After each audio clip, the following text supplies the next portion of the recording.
Tenemos 218 pacientes con lenalidomida, talidomida y 183 con talidomida dexametasona. En estos pacientes las respuestas parciales fueron mejores en el grupo con lenalidomida y la media para el próximo tratamiento cuando se utilizó la lenalidomida es de 27.4 semanas, meses contra 17.2 meses, con una diferencia estadísticamente significativa. Los eventos adversos fueron muy similares en los dos grupos con toxicidad grado 3 o 4, sin embargo, para el grupo de talidomida, como ya también lo hemos visto, tenemos una mayor cantidad de trombosis o de eventos trombóticos en este grupo de pacientes de 15.3 contra 9.2, con una P apenas estadísticamente diferente. En el resumen que me mandaron también decían que la paciente había tenido alteraciones visuales, fue valorada por oftalmología y en una de esas notas se sospechaba de que tuviera depósito de amiloide en retina. Es difícil en esta paciente poder establecerlo, sin embargo, bueno, las alteraciones visuales la causa puede ser multifactorial, como podemos verlo, y eso es muy difícil poder decir que fue por depósito de amiloide, y más aún que haya revertido con el tratamiento tan rápidamente. Y pues en este caso probablemente para poder confirmar si había o no había que hacer biopsias en otros sitios disponibles, porque pues en retina es difícil hacerlo. El día de hoy hemos visto un caso de los que pues seguramente todos los días estamos viendo, y tenemos que considerar que la parte de la medicina y sobre todo en el grupo de enfermedades oncológicas es distinta en cada institución, y en México hay una gama, aunque muchas de ellas son parte de la seguridad social, tenemos una gama muy grande de diferencias entre las instituciones. Y entonces, una de las deficiencias más grandes que probablemente tenemos, y tenemos un subdiagnóstico en el mieloma, es que tenemos que pensar en capacitar a lo que son los médicos de primer contacto y tratar de que se piense y se pueda hacer una referencia oportuna de los pacientes, y no suceda como en esta paciente que tenía datos de mucho tiempo atrás y que el diagnóstico se hizo ya con muchas secuelas, que finalmente es lo que deteriora a estos pacientes y deteriora su calidad de vida. Los sitios de referencia debemos buscar por tener, no solamente en mieloma múltiple, este es uno de los ejemplos, pero en todas las enfermedades oncológicas hoy día debemos corroborar y tener diagnósticos adecuados, no solamente por el diagnóstico, sino también por la estadificación, establecer el pronóstico y poder elegir los tratamientos que tengamos a la mano, que sean los más adecuados para poder lograr respuestas o mantener la respuesta por un mayor tiempo en estas enfermedades crónicas como es el mieloma.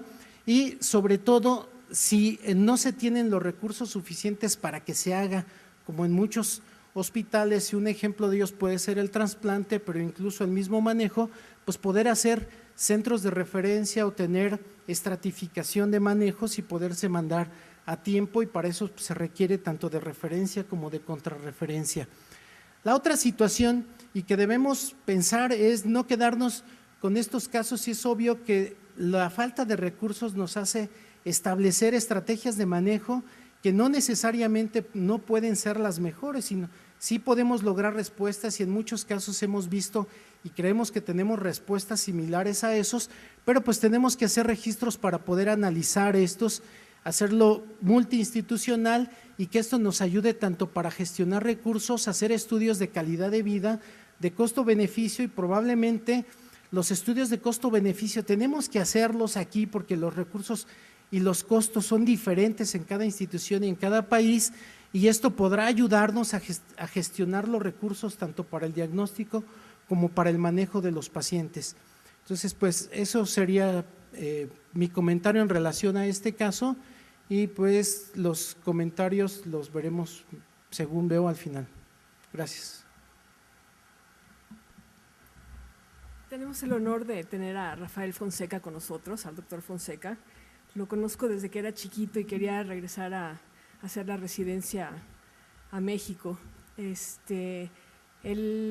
es mexicano, estudió en la Anáhuac y ahora es el presidente de el director de la Clínica Mayo, de la sección de oncología, del Hospital de Oncología de la Clínica Mayo de Scottsdale en Arizona.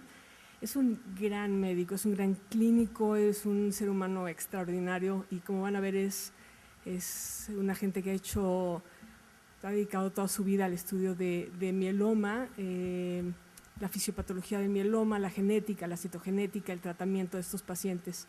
Rafael, muchísimas gracias por estar con nosotros. Ok, gracias. Gaby, es muy amable, obviamente, amigos desde hace mucho tiempo y es un gusto estar con ustedes también, un placer compartir con ustedes esta noche. Vamos a tener tiempo para las preguntas, obviamente, para discutir el caso, pero obviamente un caso en el que los resultados son obviamente excelentes para una persona que tenía un pronóstico bastante complicado. Entonces, ya vamos a tener oportunidad de platicar un poco más de esto. El segundo comentario, yo no tengo ninguna relación con UpToDate, pero les diría que yo lo uso mucho. Y realmente, simplemente como valor de la membresía, eso es fantástico. Es realmente un recurso increíble. Siempre que tenemos alguna pregunta o algo, es algo que yo uso del diario. Así es que si no lo han tratado, obviamente les doy más apoyo para que vayan y lo hagan. Como les dijo Gaby, yo llevo muchos años trabajando sobre el mieloma múltiple. Yo hice mi entrenamiento de subespecialidad en la Clínica Mayo en Rochester, trabajando con doctores como el doctor Kyle. Pero en aquel entonces el que hacía mieloma múltiple era el último de la fila, porque nadie quería hacer mieloma, porque no había tratamientos. Nada más teníamos el melphalan y la prednisona, y todo el mundo siempre quería hacer que leucemias y linfoma era algo más, digamos, más sexy, más atractivo, mientras que los del mieloma eran los últimos de la fila.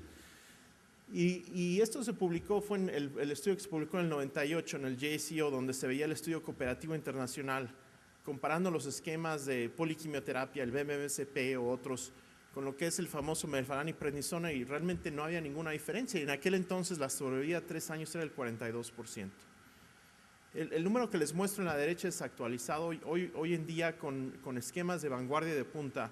A 3 años la sobrevida del paciente debe ser superior al 90%, porque hay opciones y hay tratamientos adecuados para estos. Esta es una serie que publicamos en el 2008 en la revista de Cáncer, en los que juntamos nuestros pacientes con aquellos pacientes que se habían tratado por el doctor Antonio Palumbo en Italia, que habían recibido lenalidomida, el Revlimid de primera línea, algunos de ellos seguidos un trasplante autólogo. Y va a pasar un poco de tiempo hablando del trasplante en el mieloma. Y ya hoy en día, digamos, esperamos una sobrevida de superior al 90% a los 3 años. Parte de esto también tiene que ver con entender mejor cómo manejar los medicamentos, sobre todo la dexametasona. El doctor ya comentaba de algo de los cambios que se han hecho, la toxicidad de la dexametasona, y vamos a hablar un poco más de los estudios que llevaron esto. Esta es otra laminilla que uso con frecuencia del registro que existe en Grecia, y ya se hizo mención de la importancia de los registros. Yo diría que es obviamente crucial siempre tener los registros, y se pueden ser multiinstitucionales, de tal forma que cuando uno voltea, ya han pasado 5 años, uno ya tiene una fuente muy rica de publicaciones y de entender la experiencia, y cada uno de los grupos es distinto. En este caso, los griegos, un registro relativamente sencillo, con todos sus problemas económicos ahora que tienen los griegos, fueron los primeros en demostrar que la sobrevida media para el paciente de mieloma se había duplicado para los que tienen menor a 70 años, y ahí los dividían entre aquellos antes de enero 1 del año 2000 y después de esa fecha. Y la diferencia básicamente era que se introducía la TALI en Grecia como una opción para los pacientes. Recuerden que se empieza a desarrollar el manejo de la TALI en el 98, en el 99 salen las primeras publicaciones, entonces rápidamente en el enero 1 del 2000 es disponible en Grecia, y vemos un cambio muy importante en la vida de los pacientes. Mi plática la voy a dividir en varias secciones. La primera va a ser un poco de biología y conceptos nuevos acerca del mieloma, cosas que hemos entendido de la enfermedad, hablar un poco del trasplante y los resultados a muy largo plazo, y hablar un poco también de la duración del tratamiento del paciente de mieloma, sobre todo que tenemos ahora estos esquemas nuevos y la importancia que estamos viendo a un tratamiento más prolongado de estos pacientes. Esto no es exclusivo del mieloma, es una laminilla que uso cuando hablamos en otros temas de carácter oncológico. En la realidad que ya es hoy en día lo que es el conocimiento genético y la aplicación de esto en la clínica.